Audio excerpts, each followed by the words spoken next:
Dahulu kala, ada seorang nenek penjual bunga cempaka. Ia menjual bunga cempaka tersebut di pasar. Setelah berjalan cukup jauh, setelah jualan, ia tidak lupa pergi ke masjid dekat pasar untuk melakukan sholat zuhur. Selepas sholat dan membaca wirid-wirid yang diajarkan kiainya, ia bergegas keluar dari masjid. Ada kebiasaan yang dilakukan nenek tua itu setelah sholat zuhur, yaitu memungut daun-daun mahoni yang banyak berserakan di halaman masjid. Lembar demi lembar diambilnya dengan tangannya yang sudah keriput. Tidak ada satu lembar daun pun yang ia lewatkan. Tentu ia butuh waktu yang sangat lama untuk membersihkan halaman masjid yang luas. Dengan caranya seperti itu. Padahal kota di siang hari sangat terik. Keringatnya pun berleleran membasahi bajunya. Banyak jamaah masjid yang jatuh iba kepadanya. Pada suatu hari, salah seorang takmir masjid memutuskan untuk membersihkan daun-daun yang berserakan sebelum perempuan tua penjual bunga cempaka itu datang. Setelah berjualan seperti biasa,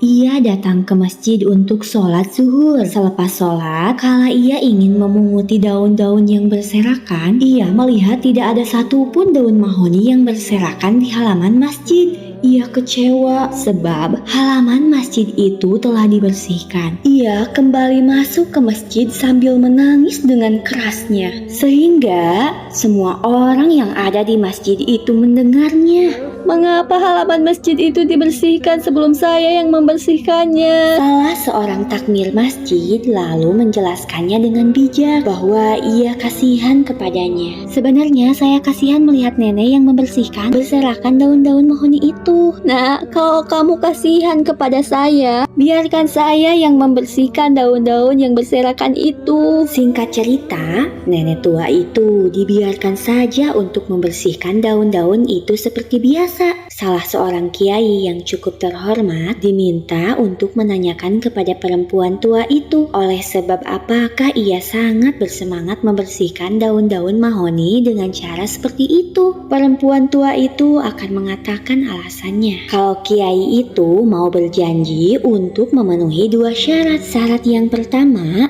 hanya kiai saja yang mendengarkannya, dan syarat yang kedua, rahasia ini tidak boleh disebarkan kala dirinya masih hidup. Dan sekarang perempuan tua itu sudah meninggal dunia, jadi kita dapat mendengarkan sebuah rahasia. Sebab apakah ia bersemangat memunguti satu persatu daun-daun yang berserakan di halaman masjid itu dengan tangannya sendiri. Saya ini orang bodoh, Pak Kiai. Saya tahu amal-amal saya